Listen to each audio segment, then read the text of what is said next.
Bouquets, it's your favorite girl, April Watts, and welcome to another episode. Actually, it's episode 14 of Ego. That's Everybody's Got One, a podcast about opinions. And I am super excited because today it is all about the women. Our panel is called Hey Sis, and it's a women's roundtable. We're talking about sisterhood, friendship, and of course, we're talking about competition. And I have three women who I am happy to call my personal friends on different levels, but they are joining me in studio and via Zoom. We have Miss Erin T. Gray. How are you, Bouquets? I'm wonderful. I'm so excited to be here. Thank you for the invitation. Thank you so much. You know, we were on Facebook talking about what inspired this whole conversation today, and you were like, you know what? I got something to say, because normally I just, chill out. I don't speak up a lot, but you said you had something to say, so I wanted to give you that platform to do just that. And speaking of having something to say, can you please introduce yourself to our audience? Of course. It's a pleasure to be here, and thank you for the invitation. Mm-hmm.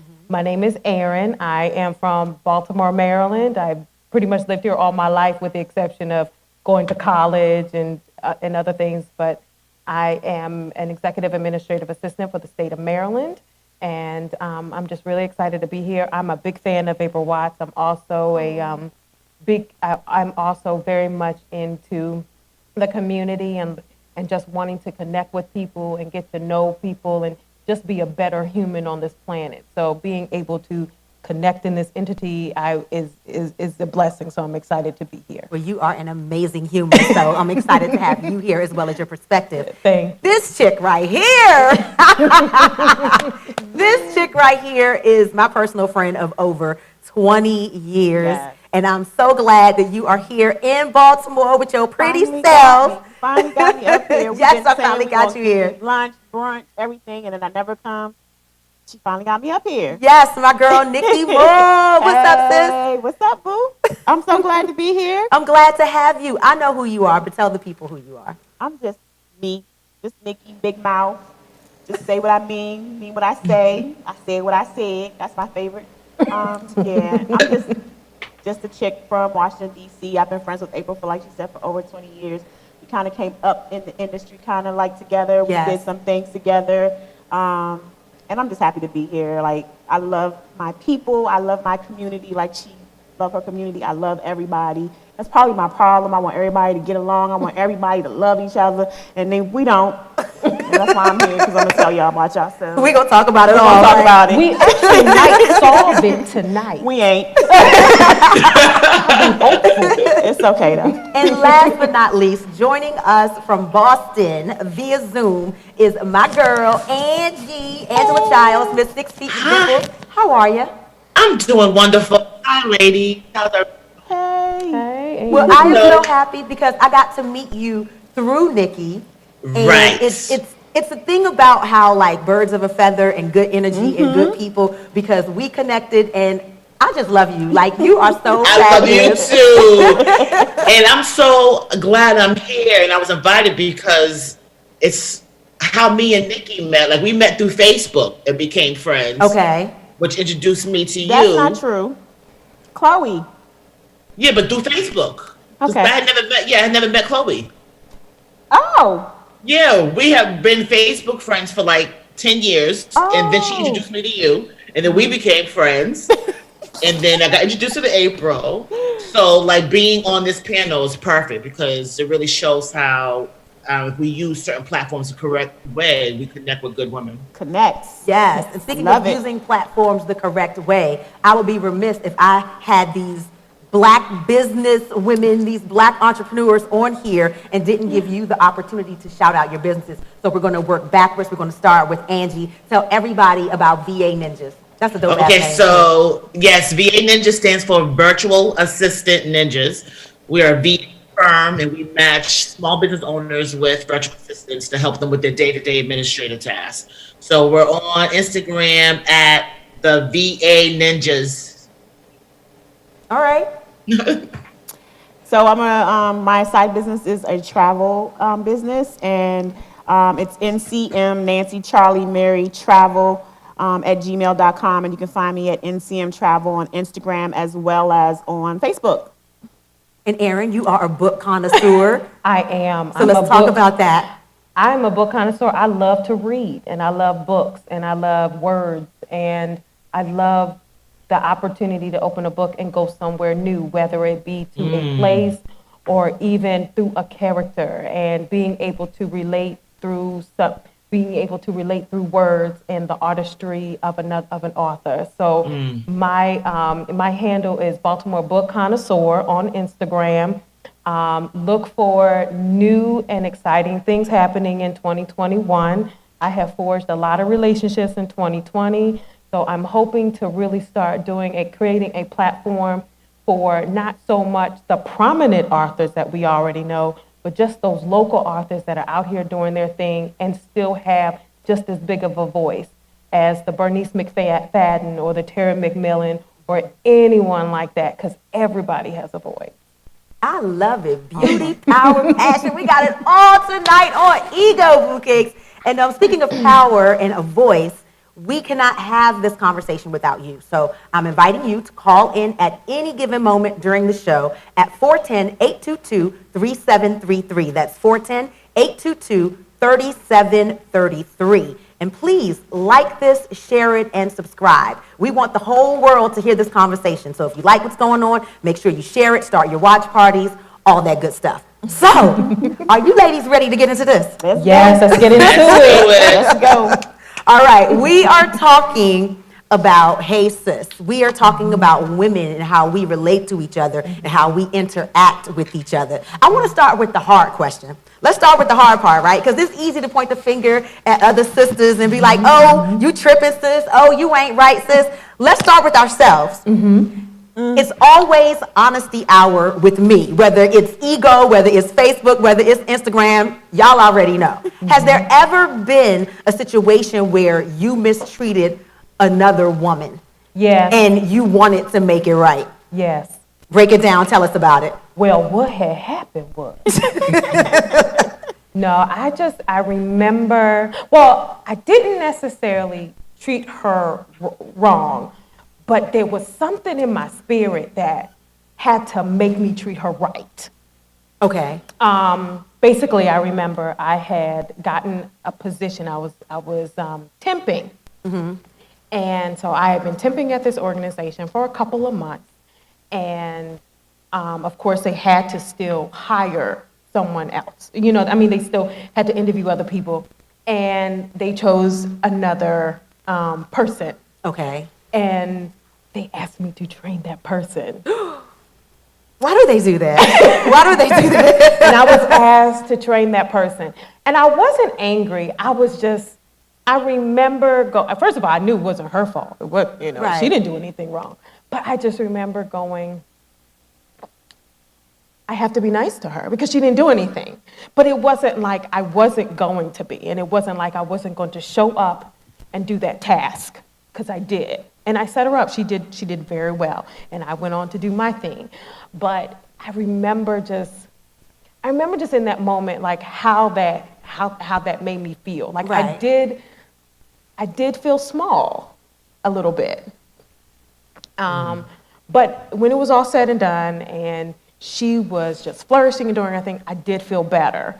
But yeah, there was an opportunity where I could have been like, you figure it out, take my stuff and go. But Right. I didn't do that. But there was a part of me that wanted to. And I felt justified in doing so. But I didn't. Well, good for you. So, but I think what happens a lot of times is we just do not know how to deal with our hurt. And we don't know how to channel it. Like, everybody wants to be seen. Everybody wants to be heard. And I think a lot of times what happens is when you meet that older person, that adult, that is not in a place where he or she should be, where she should be kind, we're talking about women, or she should be helpful, it is because at some point in her life, she did not get it. So she doesn't know how. She doesn't know how to give it. She didn't get it. She doesn't know how to give it. And, like for me, I believe that you should always be an example. And sometimes people get it, and sometimes people don't. but you should never stop being that example. Well, it's been some times in my life I that know, have not. I know, and it's like when Michelle Obama always says, when they go low, we go high, and sometimes you go so high, you are high. You know, you like how high do I have to go, Michelle? But you know, the truth of the matter is, you have to maintain that, and people will challenge you, but. I'm getting off subject, but I think that's what happens. Is sometimes your spirit just gets really challenged. Okay, what about you, Nick? I'm trying to think of a time because I'm like like I told you before, like my best friend will tell me, you're too nice. You make friends too easy. Like I always try to give people that chance. And I will give people so much rope until I say something. Like it really takes a lot for me to be like that 360 and like, to come back at somebody.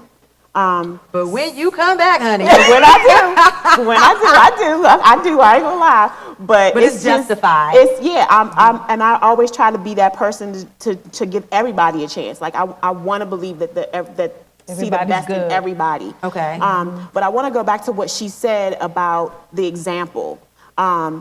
This is why our parents really predispose us to so much. Like when you always hear women have daddy issues, okay? So when you have women that have daddy issues, you either your daddy wasn't around, or your daddy was abusive to your mom, or you saw those things, or you can have it where your daddy was always around and he taught you from your daddy, you learned how a man should treat you. Exactly. Right? So from your mother, you're learning the same types of things. Your mother is your first friend. So when she's saying an example, your mother, from your mother, you're learning how to interact with other women. So if you have a bad relationship with your mom, I don't believe that you can have a good relationship with other women. I believe that. I really feel that. I believe that. And we're going to talk a little more about that a little bit later. But I want to get back to examples where we possibly could have had opportunities for growth. Can you think of any example throughout your entire life, Angela, where you weren't very good to another woman? I absolutely can. And this is an interesting question because just 2 weeks ago, I reached out to a former friend to apologize for how I treated her as a friend. I didn't have have any contact information, but I saw her on Instagram and I was like, let me message her because I have been wanting to do it for a while. But our circle of high school friends, we had like this moment or this brief, moment of time where we just weren't good friends to each other. And we really were just all guilty of saying things and it was just a mess. So, but for me, it was, I wasn't a good friend. I was not. I mean, we weren't the group of friends that had the problems that we hear these horror stories where it's like someone sleeping with a man. It was none of that. Right. It was not good friend type things that I was doing. So, I apologized to her and she responded. She said, thank you. She appreciated that. But that's really all I did. Like, I wasn't trying to rekindle because it was so long ago, but she deserved an apology. Well, I had a situation in high school where I've always been, quote unquote, conscious to a certain level, but I became woke before woke had a term, and I found my Afrocentricity, honey, and you can tell me anything. I cut off all my hair, I had the dreadlocks, I changed my name, like I was about it, okay? And so I was the Afrocentric chick, and like there's this thing about Black consciousness that when you first awaken, you think you are the judge, the jury, the executioner, the litmus test, the everything of Blackness, okay? Yes. So in my high school, which was a small academic high school, there was this other chick, and she, like, I'm from DC, from the city, from South Side, or what have you. She was from a more affluent area, a more affluent neighborhood, and I perceived her in a certain way. So she found her consciousness, and bam, there she was, changing her name, got her little perm, dreadlocks, all that stuff, and I judged her, and it wasn't fair because who was I to say that her consciousness wasn't as real as my consciousness because of where she was from and because of how her family was. But I prejudged her. And I never did anything to her per se. I just wasn't nice. I was icy. I was cold. I wasn't welcoming. I wasn't accepting. And everybody knows me. So if you ask me how I feel about something, I'm going to tell you how I feel about it. So when people ask me how I felt about her, don't tell. I told them how I felt about her, and I was unapologetic about it. Right. And it was interesting because we both went to different colleges. I think she went to Barnard, and I went to Pitzer College. And we somehow ended up in Zimbabwe at the same time. Zimbabwe. Yes, through different school programs. So I saw her there, and we spoke, and it was the whole superficial, hey girl, how you doing, da, da, da, da. But my spirit felt convicted. And so I knew that I had to apologize to her. And at that time, it was like in the 90s or whatever, so letter writing was still in, and especially in Africa, you could write a letter to a person's home or whatever, and I got her address, and I really searched my soul, and I wrote her this amazing apology, and I told her I didn't have a right to judge her, I didn't have a right to treat her the way I treated her, but see, my instincts are always right. My instincts are always right. Here we go. Let me tell you what she did. Here we go. I felt so wonderful, you know. It was cathartic. I wrote her this letter. I apologized. I was like, God forgives me. You know what I'm saying?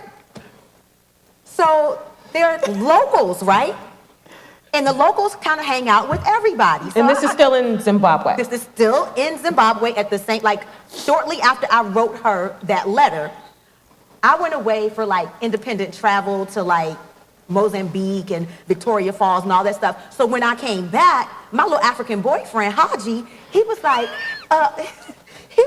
oh, so you and Erin had a disagreement back in America? And I was like, what are you talking about? He was like, she showed all of us your letter and said, see, I'm a great person. I'm a wonderful person.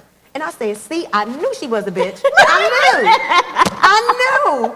So I was wrong in the way that I treated her, but my instincts were right. Right. But I was still wrong. Right. But I was still wrong. Well, at least you acknowledge that you were still wrong. Yes. You can join in this conversation. Call us up, man. 410-822-3733. Once again, that's 410-822-3733. Now, we all have a backstabber story, so I need to hear them. Come on. Anybody have a backstabber? Man. You first, Nikki. Oh, man. You first, Where Nikki. do I start? There's so many of y'all. Snakes out here, man. I've had, like I said, I try to give people the benefit of the doubt. And I literally have been stabbed in the back several times by one particular person that I was like this was my ace, boom, coon, boom. And I would bend over backwards to do stuff for this person. Right. And they were always just at their, any chance they got, talking about me or trying to put bad words about me into the ears of people. And this is when we were coming up and we were doing entertainment and stuff, and I was doing the modeling, you were doing the modeling, and my big dream was I'm going to be Sean John's female urban model. That's my goal. Right. He's coming out with this female urban line. That's my goal. So I was like, I'm going to do this. So I went to Miami with my portfolio the year that Puffy pulled up to the MTV Awards with his little his yacht up to the thing. And I was like, this is what I'm gonna do. I had my portfolio. I was set on being his urban model, spokesmodel, and You were ready. I was ready. And that was my goal. And this person was just talking to me, to the vice president of Sean John, and I'm like, and he's coming back and telling me, and I'm like, what? What's going on? Why is that a thing right now? I'm thinking this person is my friend. We're supposed to be friends. We're in this together. We're doing this together. Come on. So she's talking crap about you, too. Yeah. And I don't like that. And you were still friends with her after that? Oh, no. That was not the first time, but it was the last time. Okay. And I was just I can't do this anymore. It was just a lot of... That's unacceptable. She's stopping food from getting you out. Yeah. That's where I really thought about it. Yeah. My money. It was I'm too sorry. much, but I can't... And I just never understood like why, especially for me, because I'm like, I always felt like I was the good friend. Like I would go get this person, we're going out. I would like I was at a point in my life where I wanted, every time I go out, when I was younger, I had to have on something new. So I would go to the mall like every weekend. Oh, yes. Okay, so every weekend I'm going Yes. to the mall and that person that a didn't DC have, thing? that must be a DC thing. No, it's not. It's a young not. thing. I think it's a young thing. Okay. It's when you got money thing. It's, yeah, it's got money to definitely a spend young thing. thing. And I would like get stuff for her because she didn't have. I would like get her stuff. And I just really felt like, I thought that you were my friend and I thought we were in this together and it wasn't like that. Question for you. Do you feel that sometimes in being the good friend that is in a position of privilege or that has more than someone else, have you ever felt like the more you give them or the more you do for them, the more they resent you for being in the position to do or to give? You know what? I never thought of it like that.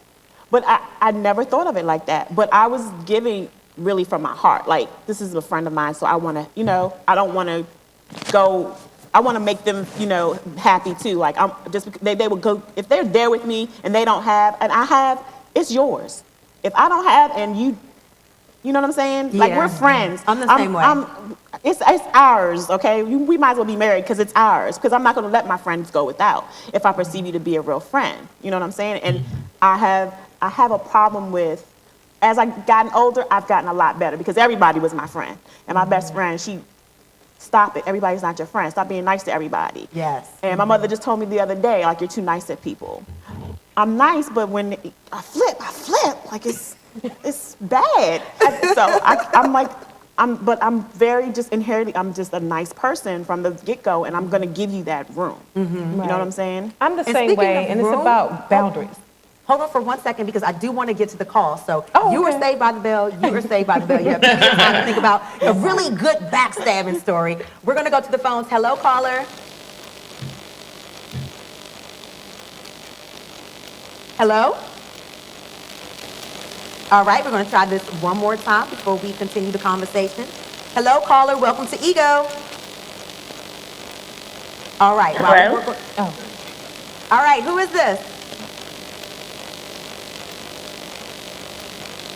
Hello? Hello, can you hear me? Okay, the caller cannot hear me. Hello? Hello? Yes, sorry, I couldn't hear you. What's your name? Well, can you hear me? Yes. Okay, I can barely hear you, but I have known Erin for a very, very long time. Girl, no, she did. And I was No, you just, did. I don't know if I'm going to switch the subject or not, but I would talk about motivating our sisters and uplifting us. And I don't know if you know this, but Erin is a phenomenal writer. And I have been trying to get her to write a novel for over 20 years. And I was wondering if you could help me motivate her to start doing her writing, because she'll tell you about 50 million books, 50 million authors, but I want people to start talking about her and reading her books. I mean, we've already done the first outline and everything. But hold on, you know what? Yes. This is why we're Support. here. Yes. We are talking sisterhood, Exactly. friendship, and Exactly. competition. And what she just did right there, that is straight up sisterhood. Exactly. I know, that is She- my she is lovely friend, holding- Dawn. Dawn, you know Dawn what? is, she's no longer a friend. She's been a sister for years A at this round of point. applause for Dawn because that is true sisterhood. Like she called you out, She did. bigged you up, She did. She did. Yeah. and she's motivating you. She does. Exactly. So the next question is, when is that novel coming, sis? Okay, so When is that novel coming? I don't know. I think for me, you know how you know you have a story in you, you got Yes. something in you. Yes. I just don't. I'll be honest with you. It's the same thing I told Dawn several times. I just don't know. I just don't know what to write about. Just start writing and let the book write itself. Exactly. Get a journal to start Okay. keeping. Get started. All right. Well, she Your kind of sister- put me on blast there. Thank you so Dawn. much, Dawn. We love you. We appreciate you. And thank you for giving an example of sisterhood, because that was more than friendship. Yay. Because sisters tell you what you need to hear. Not what you want to hear. Oh, she never tells me what I want to hear. She never does that. Awesome. So do you have a backstabbing story? Yeah. Or where someone just did you wrong? Doesn't have to be backstabbing. Yeah. I would say it's happened to me. It's happened to me a couple times. I remember there was an incident in college where I had gotten a boyfriend, and like it was all about my boyfriend. And it's like, oh my God, it's all about my boyfriend. And I will say I didn't really spend as much time with my girlfriends as I possibly could, or I possibly should, let's put it that way, because it's all about balance, right? Mm-hmm. And I remember one of the young ladies who I was really friends with, who was like the leader of the pack. She ran her mouth, and she said I did something that I did not do. She said I was listening in on a conversation or something like that, and like she told one of her friends, and her friend was like, yeah, you nosy, and that's why no one likes you, or something like that. And I was like, what? Boy, bye. Didn't think much about it. But I later confronted her, and I was like, did you just like tell someone that I did this and I didn't do, whatever? And she was like, well, you did. I saw you. I said, I don't know what you saw, but that's not what you saw, and that's not what I did. And I remember maybe a month or so later, we see each other, we're going to the cafeteria, and she speaks to me, and I kind of give her a half-ass hi or whatever. And in the cafeteria one day, I was in the cafeteria getting my sandwich, and she's the leader of the group, right? Total mean girl. She's in the group with her followers, with her sycophants, right? We've heard that word a lot in the last 4 years. And she just she's just talking about me all loud and all that other stuff. But I'm getting my sandwich. I got an exam to take. I got to eat this sandwich on my way to get my exam. I'm not thinking about you. But later on, it's so weird because later on, they, a couple years, like homecoming or what have you, they want to be friends with me on Facebook and stuff like that. Yeah. And I'm like, delete. Like, no. delete. But that was weird. And then I remember another time, and when someone needed, I knew someone that needed a place to live. And I didn't really know her. I knew her through someone. Mm-hmm. And she came, and I let her stay with me. I didn't really think much about it, didn't charge her anything. She was going through some changes in her marriage, and she needed a place to stay. And so, I let her stay with me. And in that, we ended up being really good friends. And one day she experienced a tragedy, and she needed me, she needed me to help her with something, but I couldn't get to her. And I remember just trying to call her and trying to, and all that other stuff.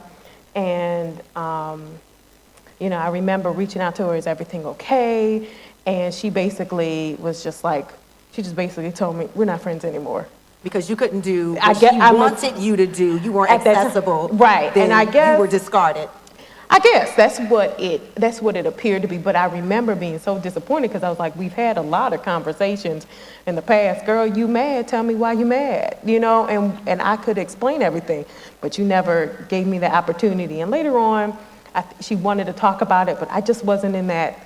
I wasn't in that space. Yeah, I wasn't in that space. You weren't in that space. Understandable. So what about you, Angie? So when you first asked the question, I was like, no, I've never been backstabbed. Even when I'm thinking about the discourse between my circle of friends during that bad period, it was never a backstabbing experience. But then I thought about the time this sister reached out to me in Boston. She was interested in starting a virtual assistant business. So we met at a Panera Bread for a Saturday, 5 hours. I was just giving her all of my knowledge of the business, what it is, my notes, my contracts, everything. That's very nice of you. Yeah, so we because I'm there's so much money in the industry, so much money out there. I'm like, I don't need to be worried about another virtual assistant in Boston because our target market is across the U.S. Anyway, so I did that. How about 2 or 3 days later, this chick started a virtual assistant business with my business name. No. No, she didn't. Yes. Yes, she did. I I'm ready to put some remember gasoline that. on my face. Wait. Take a flight to Boston. What's up, Andy? That's when you changed So, it, right? yes, so my original business name was like Virtually Unstoppable Assistants. She made her business name Unstoppable Virtual Assistants. But Wow. she switched the words around. After we sat and I gave her all She that. didn't even think about Your it. name is better She now did what- anyway. I was Yeah, about my to name say, was your name is better now. right. I was like, this is crazy. But I also should have knew better because, people was like, this chick. But it's who I am. So, Did you copyright your business name? well, at that time, no, because but this time was you did, this time, yeah, Good job. yeah. I have a lawyer on the team now. Good job. Good job. Lawyered up. Good job. Well, much like you, Nikki, I'm a very good friend. I'm not as open as you are, but when I pick a friend, you're in. And when you're in, I'm wide open. It's nothing I wouldn't do for you. I'm a very, very good friend. So I also have experienced several instances of backstabbing. There's one in particular that is the most backstabbing situation that I've ever been in, but I can't mention it because we're talking about women, and this was a gay man who was like extremely backstabbing to me. But the most recent experience that I can think of is a woman who would have classified as a new friend, a friend that I met since I came to Baltimore or what have you. And you notice little things about how they talk to you about other friends. And you wonder, well, if that's what you're saying about that person, what are you saying about me? Or what do you really think of me? And it always seemed to be, everyone thinks they were this person's friend, but this person had some agenda for being their friend or kept that friend at a certain level that friend didn't know they were maxed out at. And so we had decided that we were going to do a function together. And I'm the kind of person that I'm very headstrong, but I'm not going to battle you. And a lot of times it's smarter to sit back and allow a person to be themselves so you can see exactly what you're dealing with. And there were some red flags, some yellow flags, some things that I was like, well, wait a minute, what is going on here? And instead of asking, I was like, let me sit back and let this play all the way out. And it played all the way out. And to make a long story short, the business situation went wrong, but the entire time this person was like showing attitude and being nasty and just being difficult, and it became apparent that this person really wasn't my friend, that they they really didn't want to do an event with me. They just wanted to use my name and my platform so they could shine. Yeah, she's a globber. And so she's A globber. The She's people a that just globber? glob. They Okay. just glob. She wanted your social equity. Whatever she was, She's a globber. I didn't like it. And so I'm a very straightforward person. And so they were very excited about the outcome of the event that we did together because they had basically cheated me. And I knew they cheated me, but I wasn't upset because I knew it wasn't going to happen again. But I had to allow things to play out the way they played out. So when they wanted to get excited and do this next event, I was like, we need to talk first. And I was like, I want to talk face to face because that's how I am, that's how I operate. And so I was talking to her face to face, telling her what I needed to proceed with us working together, which I'm playing chess. So I already knew that it wasn't going to work out, but I just needed to be sure that I was sure of the type of person that I was dealing with. And every trap I set, she fell into it to show me what type of person she was. And Nikki knows the story very well because she was a part of the story. Were you a part of the trappage? I sat back and let the trap setter do She was her a part of thing. the story, right? And so it started to get kind of ugly. And I'm the type of person, because I know what type of friend I am, the worst thing I could ever do to you is take my love away. The worst thing I could ever do is take my friendship away. So I don't need to be vindictive. I don't need to get nasty because I will just tell you, I don't want to be your friend. which is what I did to the gay guy too. I was like, I don't want to be your friend anymore. Like, I'm seeing things that aren't mistakes, that aren't personality issues. These are character issues. And character issues aren't going to change. And character issues are things that I can't deal with. And so I basically was like, I don't want to be your friend anymore. And this person wanted to talk about it. And I was like, there's nothing more to talk about. You do your situation, I'm going to do mine. Okay? And here is the part that became backstabbing. Because literally everything else that I said to you is janky and it's terrible and it's wrong, but it's not backstabbing. This person then proceeded to try to hurt me. They went around to everyone that knows us mutually and was saying negative things. Talking about what happened from their perspective. I wasn't even telling people what happened because to me, it was just over.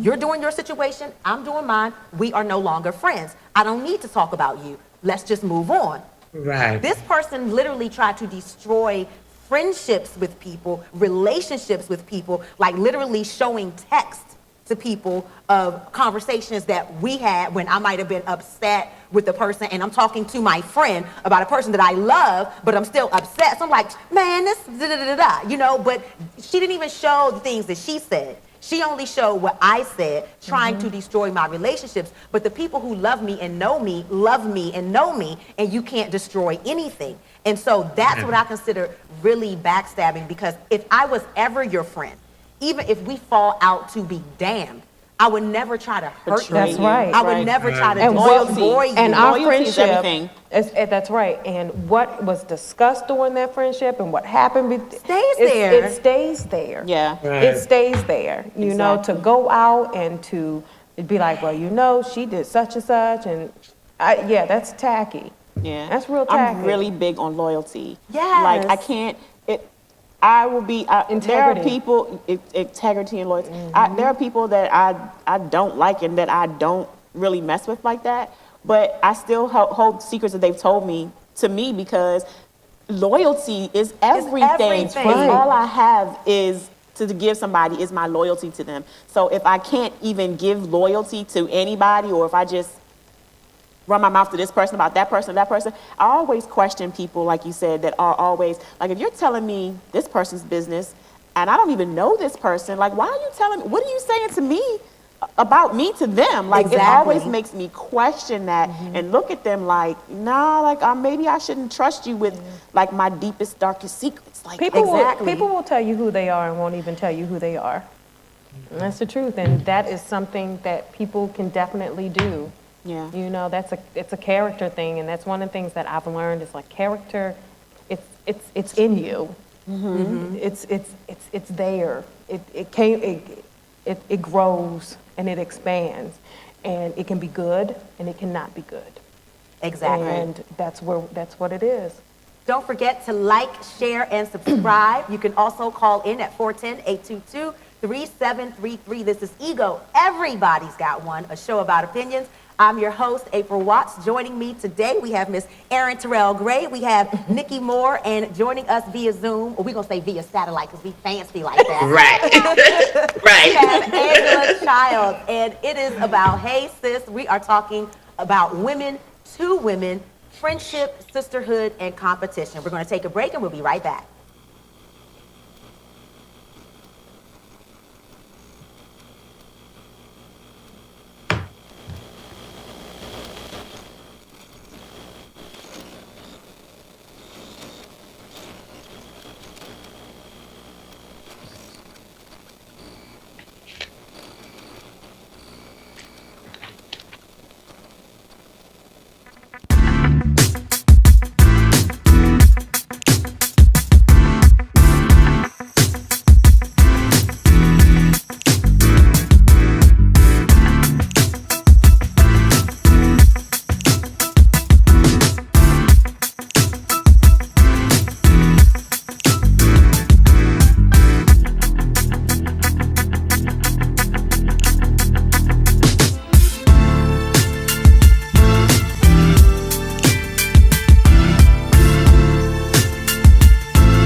Welcome back to Ego Boo Cakes. My name is April Watts. This is Everybody's Got One, a podcast about opinions. And before we continue our women's roundtable, we do have a very special feature. It's called Human Being of the Week. Now, of course, this is an all-woman panel.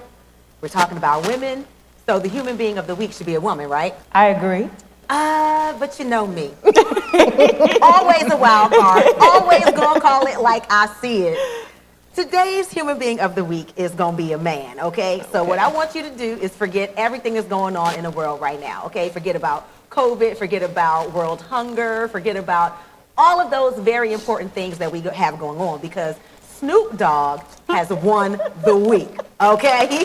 Okay, I can understand This past that. Saturday, his commentary and musical performance were the saving grace of the Mike Tyson-Roy Jones Jr. exhibition match. Yes, we all got nostalgic and excited at the same damn time to see two legends go head-to-head in the ring, and it also warmed our hearts to see boxing great Sugar Ray Leonard still looking and sounding good as he commentated. But if we keep it a buck, yo, many of us found much to be desired for the $50 that we gave pay-per-view until, that is, whatever Snoop Dogg was smoking kicked in. Now, I don't think I'm alone when I say somebody give Snoop a contract. I don't want to watch another boxing match without him as a commentator because he was hilarious. And, you know, I have to look into the camera for this one. Snoop, I was holding a grudge against you. Ever since you called Gayle King a funky dog head bitch, I had problems with you. But you have redeemed yourself. I finally forgive you. Snoop Dogg, you are this week's human being of the week. Is it just me? No, he He did. was hilarious, I didn't right? watch it, but I heard I that heard he the was commentary. hilarious, He and was he was the person that hilarious. saved it. Oh my God. I heard he was hilarious. Because didn't he, if I'm not mistaken, he referred to it as like your two uncles at Thanksgiving or at the barbecue fighting? At the barbecue, Yeah. in the backyard, In the backyard, fighting. they fighting about something. Yes, Yeah. he was so hilarious. Like, he really deserves a contract. And then musically, they had like a whole bunch of new age rappers, like the French Montanas, Okay. the Young Thugs and stuff like that. That's cool. But when Snoop came out doing Snoop, it Right. felt good. Right. And it sounded good. And it was like, okay, this is entertainment. So Snoop Dogg, you are this week's human being of the week. Now let's finish stop talking about that man and get back to talking about what we're here for, talking about women. So when it comes to sisterhood and friendship and things of that nature, do you have a different level of expectation for women of other races, or do you have the same level of expectation for all of us? No, I definitely have a higher expectation of people that look like me. Okay. We are in this together. And I'm gonna need you to act like it. Okay. And I'm gonna need you to behave. I'm gonna need you. Erin is so serious. I'm gonna need you to I'm gonna need you to behave. I'm gonna need you to act like it. I'm gonna need you to not be a gossiper. I'm gonna need, you know, there's an expectation that I do expect. Like, we don't always have to call each other sister, but we need to act sisterly. Yes. You understand what I'm Yes. saying? And it's just one of the things, like when you talked about one of your girlfriend, your girlfriend, I started getting this feeling. I remember I used to be a government contractor. I was a government contractor for a couple years. And when I tell you, I worked with probably the nastiest women on the face of the planet. They were old and they were nasty. And they had no, they were nasty. And they had no concept of what it is to be kind or to help people, or like it's okay to hold someone's hand and teach them how to do it, or teach them how to do things. And I think that's missing. I think the concept of sisterhood, I think we definitely seen it gotten, you know, in some situations it gets better, right? But I still think we have so much work to do. And it was like what you and I were discussing earlier. I don't want to cut you off, Okay. but we're running low on time, okay. so I kind of want to squeeze everybody in. And Angela has been quiet over there in Boston. What about you, Miss Angie? Do you have a higher level of expectation when it comes to friendship from Black women than you do women of other races? Well, I'm going to be honest. I'm really only friends with Black women. I don't have any expectations from other people. At least you're I don't. honest. At least you're honest, yep. And that's really how I want it to be. So, Nick? I love her. I love her. I'm gonna be honest. I expect for us to be better because Black women are the most underrepresented, the most, we have a lot on our shoulders. So I expect us to be better to each other. I do have other friends. One of my best friends, she lives in Denmark, and she's like my best friend, and she's Caucasian. I love her to death, but she's a very woke, conscientious. Right. She's very, so if it wasn't for those aspects of her those characteristics, I would not probably call that a best friend of mine. So I do have higher expectations for us because we know we're here. Yeah. I definitely have higher levels of expectations for us, but I have a high level of expectation for my friends, period. So even with friends of other races, because what I've found, of course, we aren't a monolith, and neither are other people. But what I found culturally is the concept of friendship and the rules are different for people of other races, other cultures, other ethnicities. So with my friends of other ethnicities, especially my white girlfriends, I'm real clear. Chick, like, no, don't be too friendly with my man. You gotta be. After he ain't my man, he still can't be your man. You gotta be. We gonna have some problems because those understandings and those cultural rules just aren't there. And it's not a bad thing, it's just different. Right. So if you're gonna be my friend, you have to understand my definition of friendship and agree upon that, and I can agree upon some of yours. But definitely with us, like you said, because Black women are some of the most disrespected, the most mistreated, the most undervalued and underappreciated people on the planet. And with us knowing that, then we definitely have to be good to each other. Exactly. We should be. Yeah, we should be. We should Definitely. be, Right. but it doesn't happen. It doesn't happen. Let's talk about women and friendship and sisterhood and how that plays out on social media.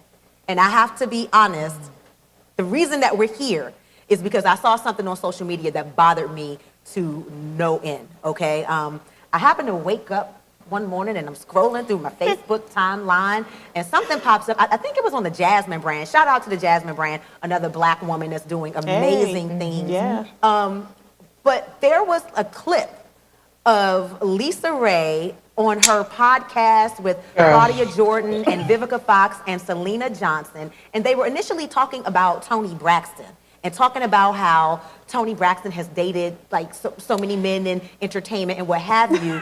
And Lisa Ray came out of left field. Vivica ain't over 50 yet. Are you serious? She came out of left field and brought Halle Berry into it and was talking about how she heard and she read and they said that Halle Berry is bad in bed. And that, like, honestly, I wanted to go find Lisa Ray and handle it for Halle. Because I was just like, why would you do that? That was the most anti-woman thing you could ever do. Like, even for a man to do something like that would be anti-woman. But for another woman, another Black woman to do that, it bothered me. And so I was like, you know what? We need to treat each other better. And that's why we're here. So let's talk about how sisterhood or the lack thereof, how friendship or womanhood or the lack thereof plays out on social media. Angie? I'd like to touch on this. I'm not going to talk about Lisa Ray herself because I already posted about that, so and y'all know my opinion about it.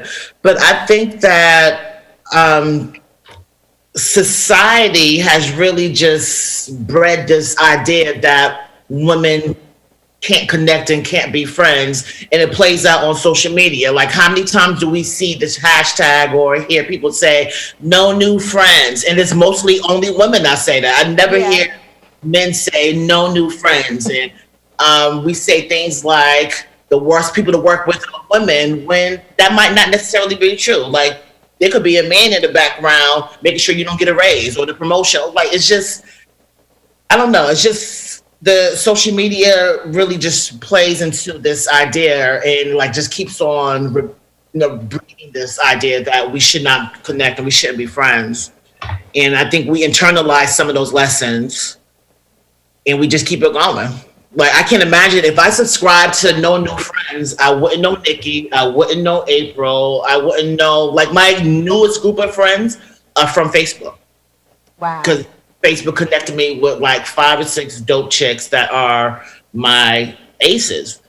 And I just don't, I can't subscribe to any of that stuff. And so I think with Lisa Ray and women like her, it's just perpetuating what we've been trained and socialized to do amongst each other. I think it has to do with a lot of self-hate for yourself. But I feel like social media like makes it worse, right? So you're seeing all of these women that are like the newest this, on vacation here, hair here, body like this. And so it's kind of like making you like, I'm not that person. I'm not that. Why can't I look like that? Why can't I do what she does? Or why? But it's yourself, like, why do you hate yourself so much? Like, I want to ask women, like, why? What is it about you that you hate so much? Like, write down those things. Get a piece of paper. Write down what you hate about yourself so much. Why you hate it about yourself? Is it because of social media? Because social media is telling you, because you see all these other women doing. And then on another column, write how you're going to make those change those things that you hate about yourself.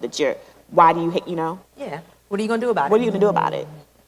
But if a lot of it is self-hate, and I don't know if that comes from us as Black women growing up, and America's standards of beauty wasn't us growing up. Let's be honest.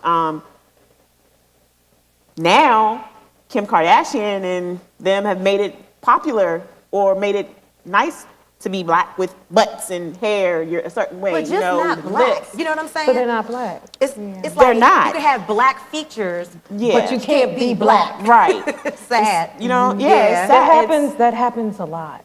Yeah. That happens a lot. But we have to learn how to love ourselves. And I feel like once we figure out how to love ourselves, kinky hair, natural hair, bald No head, hair. right, however we want to, once we figure out, I love when people who don't know you come at you about, are you bald, or are you, like, did you have cancer, or is that You got alopecia. like alopecia, what is it? And I'm just like, how I can't believe ignorant. people do that. Why does there have to be a reason? Right. Like, why can't I just think I look amazing Why like can't this? you wear your bald head and rock it like you do? Exactly. And be fabulous. Like, I don't understand where all that comes from, but I know I do. It's from the American standard of beauty. And for so long, we have been told our features were not, you know what I'm saying? Attractive. Mhm. Yeah. I think it has a lot to do with, of course, the self-hate, but I also think a big part of it is like that old saying, hurt people hurt people. All the time. And it's the truth. And it's so unfortunate, and it's sad. I also think that there's jealousy, there's competition, definitely. there's all that stuff in the mix. I'm pretty sure Halle Berry didn't do nothing to any of those women, but somehow she made it in that conversation. She made it in that conversation because she made it in her career. Right. And because she's beautiful. And she's beautiful, she's an Oscar winner. She's probably calling her own shots. She probably hasn't been in a movie because she don't want to be in a movie. Exactly. And they got to do this. You know what I mean? And I just think it's just, and I think it's, and the thing about it, I think what's really sad is, like, number one, no one realizes that this is a vast universe and there's opportunity for all of us. Everybody. You will lack nothing. There's opportunity for all of us. I think that's number one. And number two, I think the sad part is, like, when you do that, how do you hurt you? You know, what opportunities have you blocked because you did not, you couldn't keep your mouth shut, or you could not say something nice or do something nice in that moment? You know, but we were talking earlier, I really believe this all goes back generationally, including slavery. Yeah, of course. You know, that was that's that field slave house slave stuff.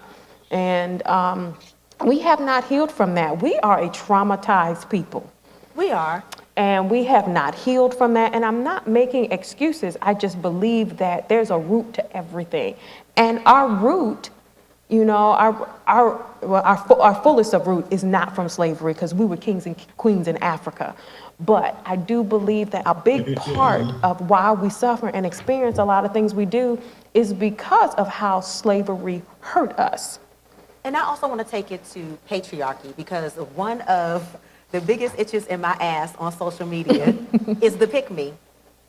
What do you mean? The pick me woman is a woman What who have I missed? comments and maneuvers and everything she does is For to be male chosen acceptance. by a man. Oh, Right. It Lord. is for male attention. So Approval. often she will hop into the comments of a topic and just like bash women or criticize women or say anything that she thinks will get the approval of Of a men. man. So it's not just slavery. that's what you call that. It's also patriarchy. And I'll be like, somebody please choose this pick me so she can stop embarrassing the rest of us. Because I'm like, sis, you can't possibly believe that. You can't possibly believe that. Which also takes me to the next phase of patriarchy. I was reading something on social media that asked women the question, why don't you give your female friends as much grace as you give your men? I was going to touch on that. And I want to ask, because I got my own reasons, but and they might be ignorant reasons, you know. But I want to ask, do you find that you are less tolerant of mistakes from your female friends than you are your lovers?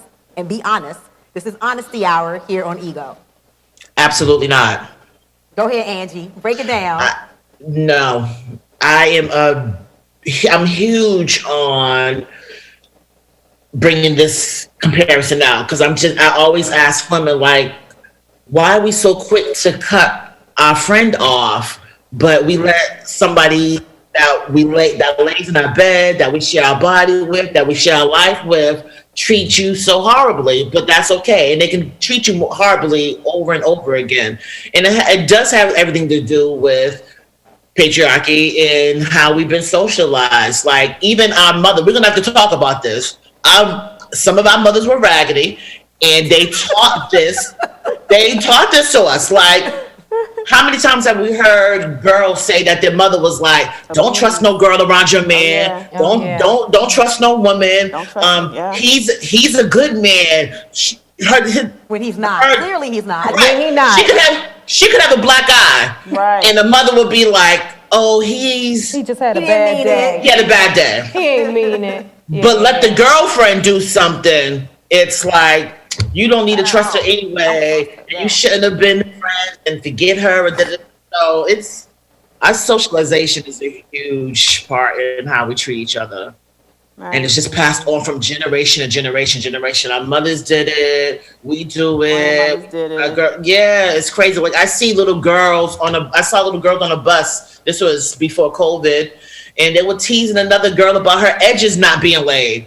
And I just had to turn to them and I was just like, baby sis, first of all, it's a bang. Secondly, like, it doesn't matter. Like, why are you teasing that other girl about baby hairs? Both of your hair is beautiful, whether it lays down or not. So they're watching us. These young girls are watching us. They are. Not enough of them are watching us. And not that we're like perfect, but just some of the things I see, I don't know. I wish I could mentor them all. But yeah. What about the You're right. grace, Nick? The what? The grace. Do you give more grace to your romantic partners than you do your female I'm going to friends? say no. Okay. Again, for me, what is it? Loyalty. Just, I don't care if it's from her. I don't care if it's from him, but I expect it. And if I don't get it, I can't. Like, everybody gets treated the same until I see something that tells me that I shouldn't be treating you the same way. You know? No. All right. I'm the odd man out. I'm the ignorant one. First of all, I do give because I don't choose a lot of friends and friendship means so much to me, it takes a lot for me to unfriend you. It takes a whole lot. I do have some deal breakers and some things that are non-negotiable, but it takes a lot for me to not be somebody's friend. But yes, I will give more grace to the person that I'm sleeping with because of sex and soul ties, you know? And it doesn't mean that I'm not gonna walk away, but I don't sleep with my friends. Yeah, Right. I understand. Let's just be honest, you know what I'm saying? Like, I don't sleep with my friends. While I love my girlfriends, like that soul tie connection is very much different. And for me, sex is spiritual. So I'm not running around having sex with a whole bunch of different people or whatever. And when I am sharing myself and my body and we make a commitment, that's a different type of closeness. And it doesn't mean that I don't value my female friendships, because my female friendships mean the world to me. But I'm going to give a little bit more grace to the your dude man. that I'm sleeping with, because I'm sleeping with him, you know? And maybe that makes me ignorant. I will take the charge. I don't know. No? Doesn't make you ignorant. I don't think that makes you ignorant. I think that It makes doesn't you make you human. ignorant. All righty. Right. Let's talk about who's your girlfriend in your head as far as celebrities? Oh, Taraji. Taraji? Yes, Taraji and Mary J. Blige, and we go out shopping. We go shopping. We go to brunch on Sundays. So yes, me and Taraji and Mary J. Blige, we're friends. Okay. Nikki? I never even thought about it for real. Let's see. In my head, my girlfriend is. This is okay. I'm 47. Okay. Girl, stop. But I'm She 47. doesn't look it, does she? I'm 47, and I'm not like really into rap, but occasionally I will download some like ratchet rap. I like Cash Doll. You like Cash I Doll? love I like the Doll. City Girls. What? Dude, I love the City Girls. I love Cash Doll. She's always shopping. She's fabulous. I Okay. like her. I like Cash Doll. All right. All right. And I like that. I don't think I have one. I'm weird though. I'm like a loner, social butterfly. So I don't think I have a celebrity friend in my head. I have two. Who? I have two for two very different reasons. My first one is Fantasia. I adore her. She's I having a love baby. her. Good for her. She's like her spirit, like she is such a genuine spirit. She is anointed, and I know that because I've interviewed her. I met her in person, and like literally the only time in my entire career that someone has made me cry. Like she literally, I broke down crying in the interview because she was talking about something that she was going through, and I was going through the same thing, like on the radio side though, you know. And I was like, she's touching my soul right now. And like, I just started crying. She was like, don't cry, girl. So like that is my bestie in my head. And then my ratchet friend is Cardi B. Me and Cardi get I like Cardi so too. much trouble in my head together. Yeah. Now we're gonna flip it. Name one woman or female celebrity that you know that if you met her in person, you wouldn't get along. Oh, mine is Gabrielle Union. Girl! Oh, yeah. Wait Okay, a minute, go I ahead. gotta think about that. Because I Why? always want to get along with people.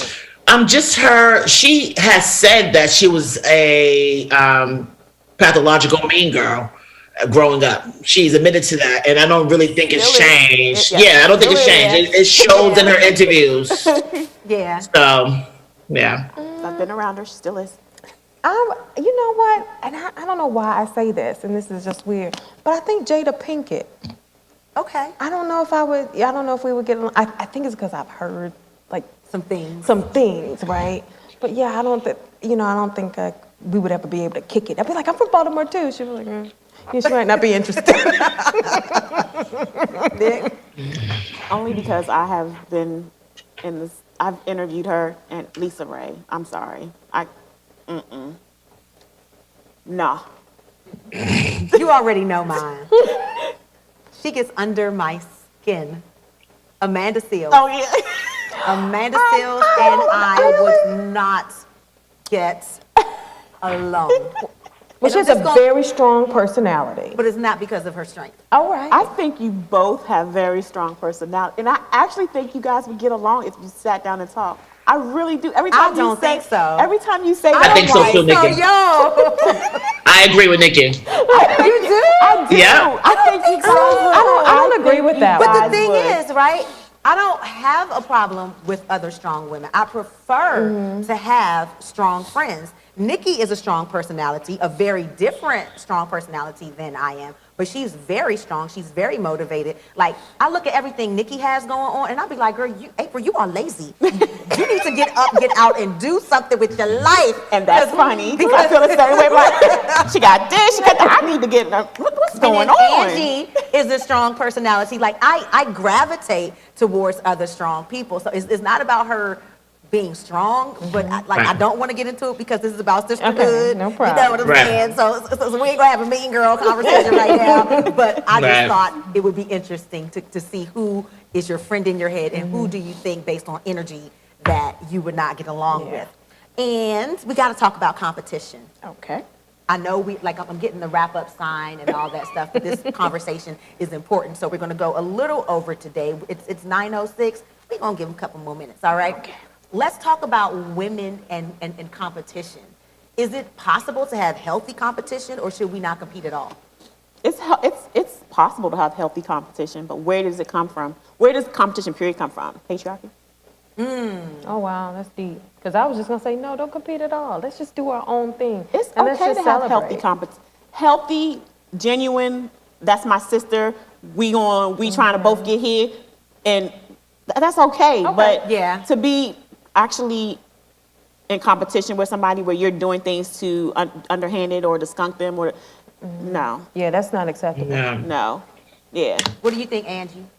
I think healthy competition is good, and I think it's needed, but we're so used to the negative side of competition. We don't think that we really should be doing anything, but like if we're two Black women working in corporate America and we both want the same position, it should be okay that we both apply and we both be okay with each other applying and not do anything like Nikki said, underhanded or undermine each other's success. I have to agree with you, Nikki. I think it's all coming from patriarchy, and I think that it's all rooted in the competition for men, which permeates into competition for everything. And I feel that healthy competition is very good. I think healthy competition is necessary motivating, because it makes us all better. Iron sharpens iron, that's biblical, you know what I'm saying? But I think the problem with women is, just like the problem with Black people and any oppressed people, we want to supplant. We feel like there can only be one. There can only be one pretty person in the room. There can only be one woman getting that grant or that loan or that opportunity. And so when a woman comes in, for example, women in hip hop, how Nikki versus Cardi, and like, why couldn't they both just coexist? Why did there only have to be one? And the thing is, like, males fuel that argument. And they fed into it. You see what I'm saying? I have a comment. I did want to try to get some other people's views in here. On YouTube, we have Rainey Puds who checked in, and she said, with all due respect, we have to start calling women women, not females. We rarely call men males, just an observation. What do you guys think about that? I hear That's men. absolutely I true. hear that from men all the time. I don't hear women really call each other females. I don't hear women call each other females. I hear men refer to women as females, and that's so perplexing to me because I don't understand when did we go from just saying who that person is, a woman, a man, to just, it's like almost like a relegation to just the gender. Objectification. Because you're looking at them as a sex object, as like, because of their biology, as opposed to like men who really love women, they love the woman, the essence of a woman, the way you walk, the way you talk, your perfume, your hair, your everything about you, versus men who just see women as a means to a sexual end. Then it's a female. And I've never heard a man that's being complimentary of a woman or exalting a woman call her a female. It's always him saying female when it's a put down. Is it just me? Like, no, it's not just you. I just don't know when we got there. It's just so weird. And I think it's generational. Like, I don't hear men, like, in my age group, refer to women as females. They say ladies, they say women, they say everything, but they don't say female. Some still say bitches, which I still don't like, but but I mean, like, you know, they don't say that. I don't know. I think if you guys pay attention, like after this conversation, if you really just pay attention, it's both men and women that call women females. And I don't think that it's so natural for them. I don't think that people are saying it as a put down. People address women as female. That's their title, and that's where they are. I hate it. I don't call it anyone female because, like, what, a female cat, a female fish, a female plant? Like, what are you talking about? Everybody can be what they are. Like a female deer can be a doe. A female male child can be a boy. But a female woman is a female. Like, it doesn't make any sense. But Yeah, I think a lot of that has to do too with on government forms. You don't see woman or man. You see female and male. You do. You know. You do. So I think that's right, a but we don't call men male in mass like we do. No, we don't. Yeah. Like we do women call. All right, sister friends, this has been an amazing conversation, but we're going to begin wrapping it up, and we're going to close out with our final segment. It's called Hourglass. And the interesting thing about Hourglass is it's a play on words, because I like double entendres. In life, the glass is either half full or it's half empty, and it's all about perspective. So it all depends on how you're looking at something on any given day. So today, you have the stage for a couple minutes. Well, not a couple minutes, but for about a minute to tell us whether your glass is either half empty or half full. You can be motivational or inspirational, or you can bitch and moan. You take your pick. And we're going to start with you, Erin. My glass is overflowing. I love it. I mean, I have really walked into a time in my life where I'm not really afraid to stick up for me and set a boundary and hold people accountable. And if you don't want to be here, it's okay. I love Because it. who's supposed to be here will be here. So, and since making that move, I've seen doors just open, even today. Like today, I never would have expected, like, this is how I'm going to spend my evening. I'm usually home watching ID. But instead, I'm here with April, and I made a new friend and new friends, and, Yes. you know, so I'm really excited. So to me, it's overflowing. And it came because you spoke up. Right, it did. That's right. Yep. Nick? Well, if you don't know me, my glass is going to be half today because I have a question. You know, we're in political season. Sorry, had to go there. I knew it was coming. We're in politics. Okay. I have a question for Republican women. Y'all listening? Uh-oh. This is what I need to know. I want to know, as a Republican woman, how does it feel to constantly uphold the same system, the same patriarchal system that doesn't allow you to go any further than what you are right now? Like, how does it feel? You know what I'm saying? Like, I need to know what that feels like. I'm trying to understand, y'all. Like, how is it that you keep supporting these same types of things, voting for the same people that keep holding y'all back? It's a black woman vice president now, and they still holding y'all back. What's up? Tell me, what's up? Please reach out to me on Instagram, something. I just need to get another perspective. Like, I need to understand, what is it y'all doing? For real. Well, the truth of the matter is, did you know Republicans tend to vote more party than people? Yeah, they need to So stop. This, Republicans, They do need to stop. this not working. that's a trained thing. Yeah, you can say that about Democrats. And black people. Yeah, Yeah, you can say that about Democrats and black people. I can honestly, I am a registered Democrat, but I research party. You know, like, for example, Ben Jealous ran for governor. Hogan was running for governor. Hogan at the time didn't really tick me off too much. So I was just like, I gotta research Hogan, but I also wanted to research Jealous. I ended up voting for Jealous because I saw their debate, and Ben Jealous has a stuttering problem, and Hogan made fun of him. And that really did something to me. I didn't like that. And so, but I think Democrats tend to do more of the research and tend to be very good at crossing party lines. Now, I think what happened with this particular election is that COVID happened. People like, what the entire, right? Get him out of there. And then you have Republicans that just said, we're going to vote Democrat. And then probably some of his supporters died. You just don't know.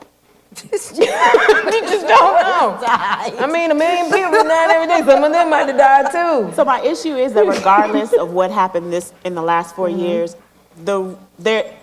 who he was and who he showed us who he was as a person to begin with, he should have never been in office. Yes. I agree. Well, he That's cheated. how I feel. I agree. He cheated. That's how he got it. He cheated. And That's what how you're he saying- got in office in the first place. Because he cheated. He did cheat.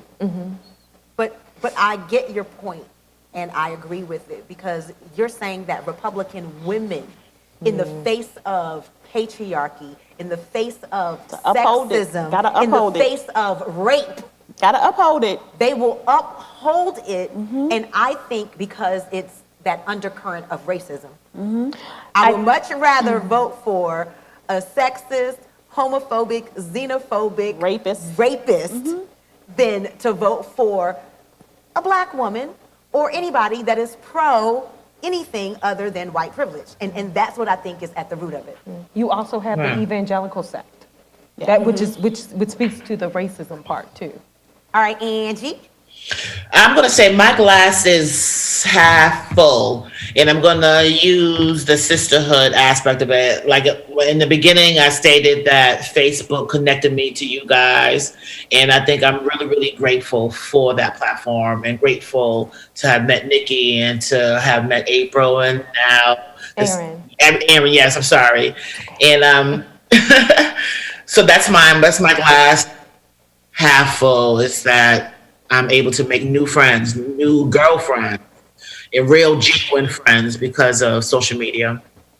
Girlfriends are very important. I can't imagine my life without them. I have my girlfriends from college, my girlfriends from high school, and we have surpassed friendship. Yeah. We are sisters, and we look out for each other, and we do what we can for each other. Period. Right. The older I get, the more I feel like I need my girlfriends. So I'm getting to the point with I'm very picky now because I'm like, I don't have time. It's exhausting, and I don't have time to keep trying to figure out if you're going to be a backstabber. I'm very picky now. So I get And I older. hate to say it, and this may sound superficial to a degree, but I think that I have to have female friends or women friends that are equally yoked. Yeah. And the reason that I say that is because in the past, I was more naive and more loving, just like, okay, well, you know what? I don't care whether this person isn't at my level or doesn't have what I have or is in this situation. We're friends, but not realizing that they're resentful about what I may have or about the fact that people react to me a certain way. Or so now I'm literally picking my friends based on how I feel in my spirit, but also picking them based on what they have going on. Right. And I really don't mean to sound superficial because you know me, I'm not superficial. Right. But to protect myself and to keep myself from being hurt, I have to make sure that I'm forging friendships that are going to be equally yoked. So everybody's motivating each other. Exactly.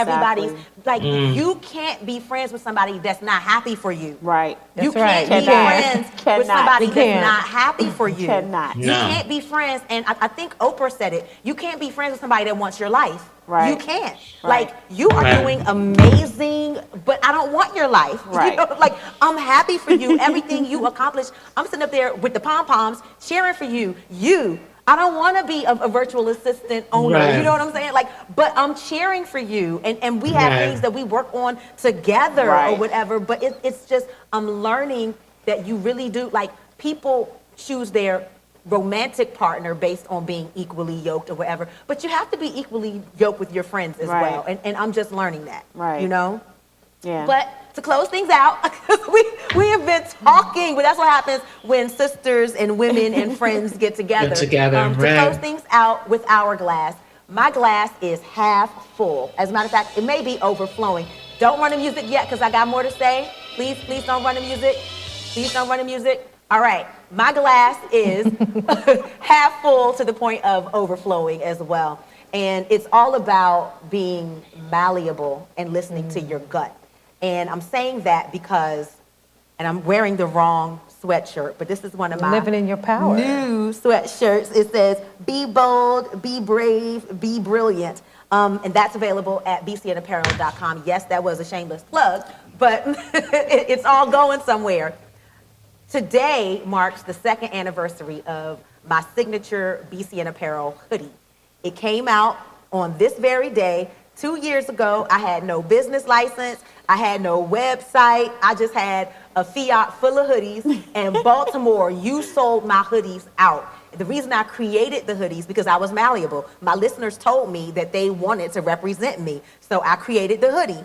And then they sold it out and they said, we want more. So I listened, and 2 years later, well, I'm actually a year shy of being an official business owner. I have trademark, I have business license, I have the website, and I'm selling mad crazy products at bcnapparel.com. But the beautiful thing about that is God has a plan that you don't even know about. So while I was sitting there thinking I was creating merchandise to expand my brand, what I was really doing, I was building a structure for financial and professional independence that was going to springboard me when something happened that I had no clue was going to happen. You see what I'm saying? And so all I'm saying to you is what I experienced myself. Listen to your gut and be malleable, because you never know the plan that God truly has for you. And with that, God bless you. Good night. We're done. Be good to your sister friends.